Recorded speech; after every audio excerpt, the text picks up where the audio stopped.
Hey gamers, Maniac here with GameAccess.net, broadcasting to you from my basement arcade once again. By now, many of you may have read the news that Crystal Dynamics has announced that they are stopping or preparing to wind down all of the production that they've done on Marvel's Avengers after 2 years of support, give or take. The time has come that we all pretty much expected, and they have announced that they are finished.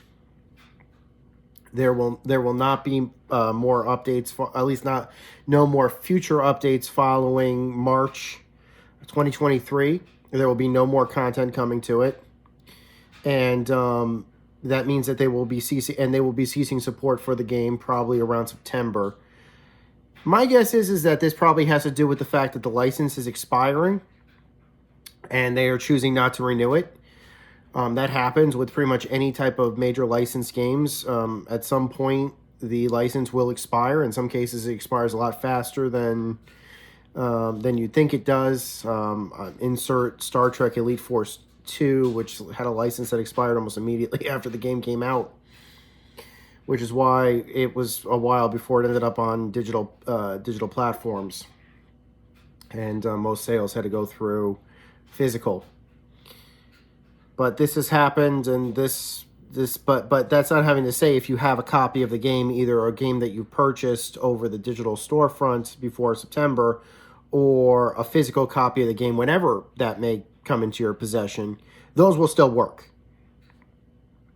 But that's not really what this particular video is about. This is a Mind of Maniac, and what this Mind of Maniac is about is essentially what my thoughts were about what the Marvel Avengers game I think might have done, or might have meant to have done, had it not been I'm just going to say it, the disappointment that it was. Now, I know that's a loaded question. I was kind of hovering between almost saying failure, outright failure. I don't believe it is a failure. I do believe it is a disappointment, but I don't think failure would be a good word. The game succeeded in a lot of aspects, and I will admit I enjoyed my time playing the game when I played it. Now, some of that may have to do with the fact that I was floating on the goodwill of Marvel Spider-Man, which I think may have had a huge part of it. Some of it may have done for the fact that I was also floating on the positive feelings that I was getting from the Disney Marvel Avengers films. Some of it may have been just a fascination and a love of the new of the main character, Ms. Marvel, this Kamala Khan, played by I was unfamiliar with her character before she was revealed in the in the one of the trailers, one of the reveal trailers. They showed her and they confirmed her, and I after that I started I had an interest in her as a character. And I started reading her comic books, and I watched her series with great anticipation. And I read the expanded universe for Marvel's Avengers, for example. I think that Marvel's Avengers was meant to be a linchpin for an entire Marvel Gamerverse. Essentially, we know that there's all these different, for those of you guys who are interested in the multiverse saga, and they're continuing to talk about the multiverse saga, particularly with this being a talk about for phase 5 and for phase 6 of the Marvel MCU, which again is its own multiverse. And it's also being talked about in Disneyland for the upcoming Marvel multiverse rides. They're basically saying at this point that the the Avengers campus in the various Disneyland theme parks are in fact multiversal or can transcend multiverses. The Gamerverse, I think, or Marvel's Avengers, I think, is meant to take place in its own Gamerverse, in its own specific universe. However, after playing some of the other recent Marvel games, I don't think it was meant to be part of that Gamerverse alone. Again, there's plenty of expanded Marvel literature about this. For those of you guys who are not familiar, there were several #1 issues released for the main characters, for as a tie-in to the game's release. There was also a novelization prequel, which I have a copy of, but I haven't read, unfortunately. And those were also that was also meant to tie in. But there were some other games that were released, both before and after, that were produced by a very specific person named Bill Rossman, I believe is his name. I'll call him Bill for short. And he has kind of been the architect of Marvel games, at least since Spider-Man for the PS4. And as of recently, I've seen his name on a lot of these games, and with the exception of Marvel Ultimate Avengers, Marvel Ultimate 3 for the Nintendo Switch, Ultimate Alliance, there have been several games, I think, that were meant to tie in with Marvel's Avengers, and because of the disappointment of Marvel's Avengers, they have since splintered off into their own individual factions. Of those games, I would say that Marvel Spider-Man was meant to be a part of that, and the PS4 game originally. Now that's been obviously ported to PS5 and PC and everything, but that particular game, which would also include Marvel's Miles Morales, Spider-Man Miles Morales, and Marvel's Iron Man VR also. Now, why do I say that? And my guess is that would follow up with the Guardians of the Galaxy game as well, which has come afterwards. I haven't played Guardians of the Galaxy just yet, so I can't confirm this, but it was published by the same company that published Marvel's Avengers, and it also did the opposite of everything Marvel's Avengers did wrong, from what I can tell. The problem is that I think it just left a bad taste. Avengers left such a bad taste in everybody's mouth that people were just not interested in the Guardians game, and that's unfortunate. But I'll get to that in just a minute. Marvel's Avengers did wrong what the other games did right.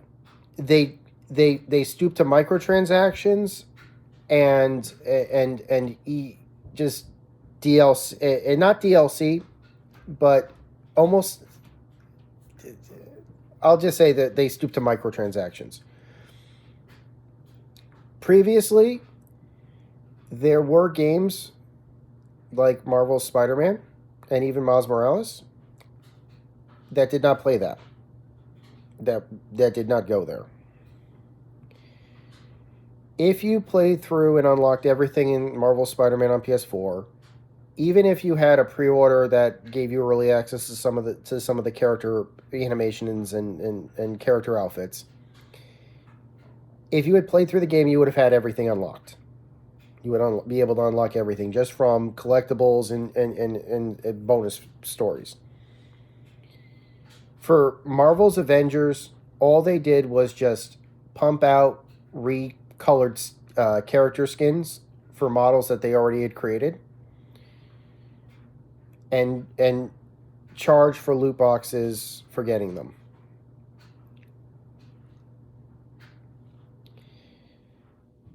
When the game had such a good story with characters that were relatable and gameplay that it was fun. Got a little repetitive at times, but overall was fun.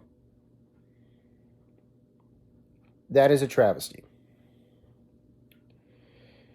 And so because of that, I think a lot of people saw that. They saw that in the reviews and they didn't buy the game.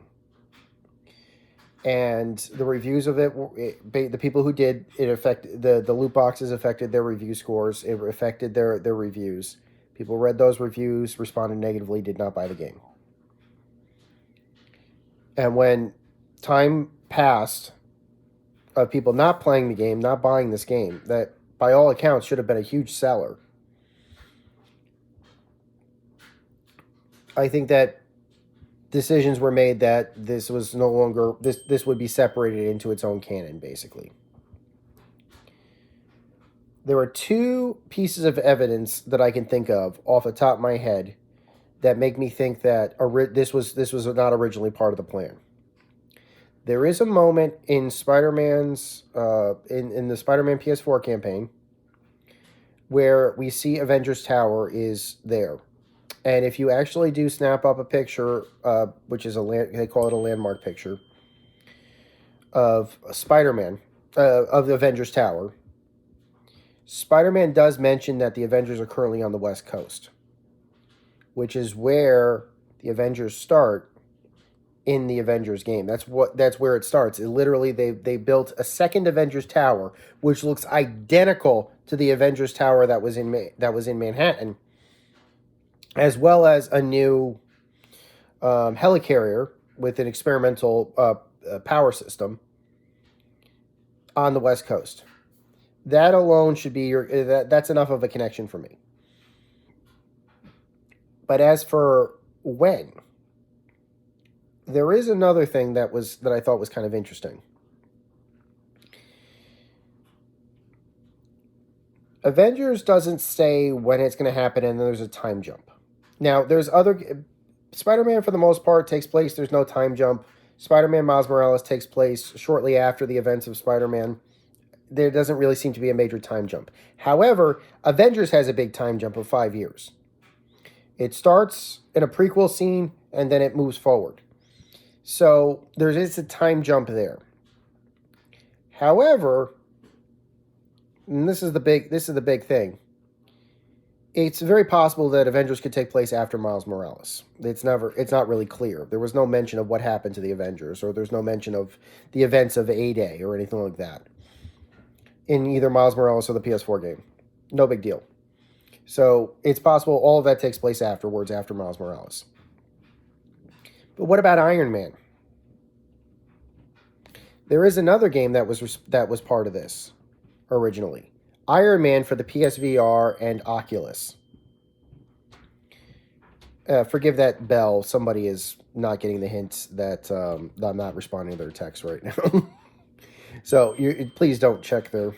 Okay, yeah, seriously.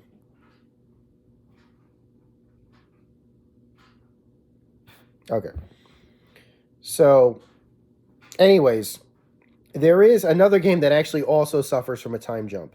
Now, if you played Iron Man on either the PSVR or the Oculus Quest 2, Oculus Pro, Quest Pro, they're slightly different. They had a port so the graphics have changed a little bit, but the story and the gameplay is pretty much the same. It's the same story, so it's essentially the same game, just slightly different graphics for the platform. Fine. There's a time jump in that one too. But there's one specific tie-in nod, and I'm going to have to spoil one of the climaxes of Marvel's Avengers and the ending to Iron Man VR to tell this connection, basically.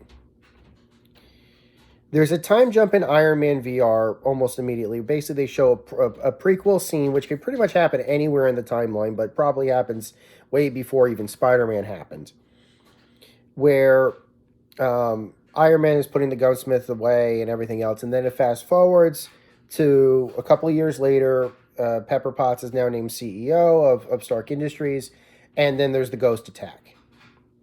We see during the course of my guess is that would all take place way before the events of Avengers, and probably before the events. At least the early stuff is probably also earlier parts of the. He's using two specific artificial intelligences. Tony is using two specific artificial intelligences. He's using the gunsmith, which he says is like one of the first AIs he ever made, which was made in his image, which was made from making weapons and everything else. I won't go into that one, but specifically throughout the majority of the game, he's using Gal Friday. People who have watched like Avengers Infinity War, or basically Avengers Age of Ultron and stuff like that, they're familiar with the Gal Friday. He does not use Gal Friday in Marvel's Avengers. He's using the Jarvis AI. We use the Jarvis AI through the events of Avengers. But here's the thing.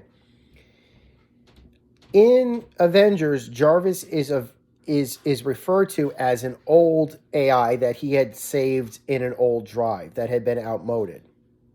There's no mention of what happened to Friday or the gunsmith. But it's very possible that Tony, if the events of Iron Man VR took place, needed Jarvis back. Basically had put Jarvis in archives, in the SHIELD, whatever, archives, and was exclusively using Friday. After the events of 8A, of course, Iron Man or whoever needed to use Jarvis to get all the technology back. That is kind of an interesting way of basically saying you can have those two together without them actually contradicting each other. It's an actually nice way of keeping the continuity in place, basically, to have the different AIs. And they don't seem to intersect. I didn't see a plot hole there of him using multiple AIs. It happens. But there was something else, actually. At the end of Iron Man VR, and this is a major spoiler for the ending of Iron Man VR, we see both Iron Man and Rescue, Pepper Potts in the rescue armor, flying off into space. The armor, canonically, that Iron Man is wearing in that scene is the exact same space armor that you unlock during the space liftoff scene in Avengers. The armor that he says he couldn't get working. Now, you could probably say, well, maybe Iron Man takes place after the events of Avengers. Maybe he created Gal Friday later on. I say it's a prequel. I say that armor, because we don't actually see the armor work. Iron Man VR ends before he goes into space. It's just as he's about to lift off. And this is the reason why I think it's a prequel as opposed to takes place afterwards. Because we see Samuel Jackson's, the guy in charge of SHIELD, and Maria Hill, actually, Director Fury. We see Fury. He's not missing. We see him in the flesh, basically. And we hear him speak, and we see him. And we know that just before the events of, or just after the time jump in Avengers, Fury's missing. Fury's on the lam. We hear him. We see recordings and stuff like that. But as far as I know, we never find Fury. I haven't played the Winter Soldier missions or anything like that. Or, in fact, I haven't even played past the beginning of the Kate Bishop DLC. So don't quote me on this. But for me, it works better if Fury goes missing. They don't find him yet. But if Iron Man took place, so my assumption is right now, at least according to the timeline, Iron Man VR takes place first. And at the end or post the end of that, we find that the launch armor doesn't work. We don't see that part. It's referred to in Marvel's Avengers. But the space armor doesn't work. The following, I think, takes place after that would be Spider-Man and Spider-Man Miles Morales. This would probably take place after Iron Man. As for the books, there is no tie-in continuity, as far as I know, with anything in Iron Man VR. There was no book. There were no comic books released. So I think it was of Iron Man VR first, the Spider-Man novel, because there was a Spider-Man tie-in novel, the Spider-Man game, the Miles Morales novel, Miles Morales game, the Marvel's Avengers novel, which I haven't read yet, and the tie-in comic books, which can probably take place all between like Miles Morales and wherever, basically. The Marvel's Avengers game, and somewhere the Guardians of the Galaxy's scenes probably happens, but again, I don't know. That could take place anywhere in the timeline because I haven't played that yet, so don't quote me on where Guardians of the Galaxy. You guys can post a comment below as to where you think Guardians of the Galaxy probably belongs if you play, but please don't spoil that unless you mark spoilers or something. So, what are my thoughts about, since you guys have been watching this, me ramble about Marvel's Avengers and the Marvel Gamerverse timeline? What do I think about? I guess you could probably say there are two things that I want to say about this, just as a postscript to the Gamerverse. Because as far as I'm concerned, at this point, the Gamerverse is over. We are going to get a Marvel's Wolverine. We are going to get a Spider-Man 2. We know for a fact that Spider-Man 2 will take place in canonicity after the events of Miles Morales. However, we don't know where in the Gamerverse that shows up. And there's no talk about where Wolverine is going to show up in all of this. But it's possible that Wolverine could take place in the Spider-Man timeline. Possible it could be in its own timeline. Insomniac's making it. They made Spider-Man. Who knows?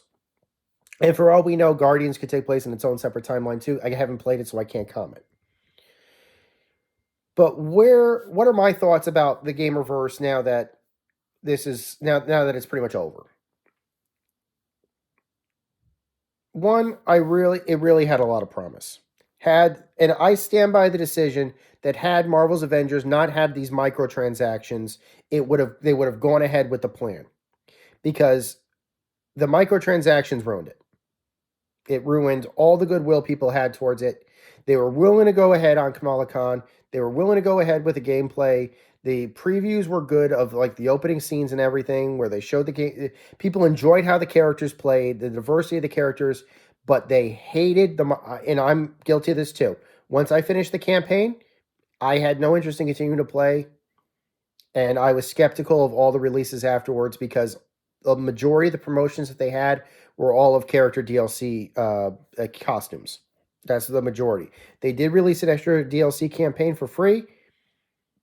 I would have rather, be honest with you, I would have rather they charged for those campaigns and just had no microtransactions. That's how I feel. They did it for Spider-Man, and that was fine. There was nothing wrong with it.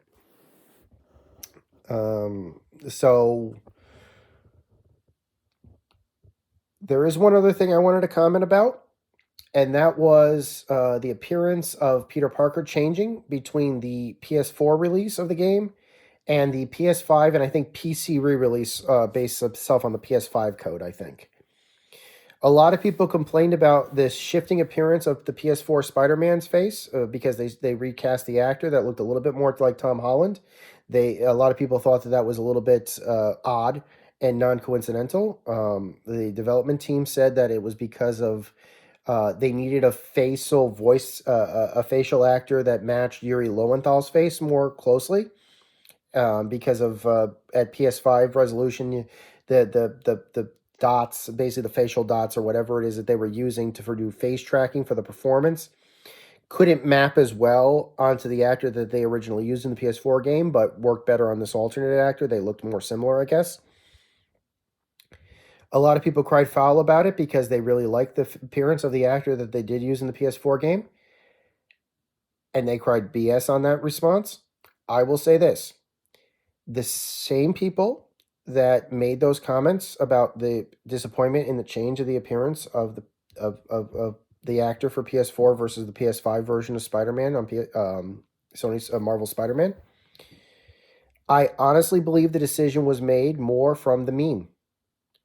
Following the events of, I think it was the E3 presentation, one of the initial E3 presentations of Marvel's Avengers, a meme went around very quickly, which was comparing the appearance of the Avengers in that game in the early E3 demos. They used screenshot comparisons to the appearance of the Avengers from the movies. And direct comparisons were being made like crazy, and they would usually be followed up, or the two screenshots put side by side would usually be followed up by the picture of the man from Spaceball saying, "You fool! You've captured their stunt doubles!" And for the longest time, this was just an ongoing meme. I am of a mind where I'd like to believe that the decision to recast the Spider-Man for the PS5 game had more to do with that meme. Because the people that would be making decisions as the Marvel executives would be the same people who were making decisions for Marvel's Avengers, basically. So if they were the ones who were seeing all of this negative mockery from Marvel's Avengers because their characters, which were again not tied into the MCU at all. These games were not tied. There were games that tied into the MCU. Nobody bought them. They were terrible, from what I heard. Although I did like the first Iron Man game for Xbox 360. all of those people that are looking at all this mockery, they were the people that could have said, you're remaking PS5 Spider-Man, use this actor instead, he looks more like Tom Holland.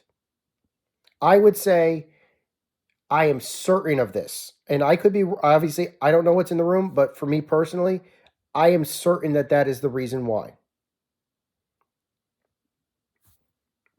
So I think it was because Marvel executives responded to that meme. And that's a shame. Obviously, the meme was funny. I love Spaceballs. I don't feel like it was merited. I really don't. Because again, let's be honest, if the game had tied into the MCU, then it would have been fine. Otherwise, using their own appearances worked for me. So until next time, guys, this is Maniac with GameAccess.net. Hold on, let me try this. Avengers Assemble. No. Just thought I'd try. Until next time, my name is Maniac with GameAccess.net. Take care. Over and out.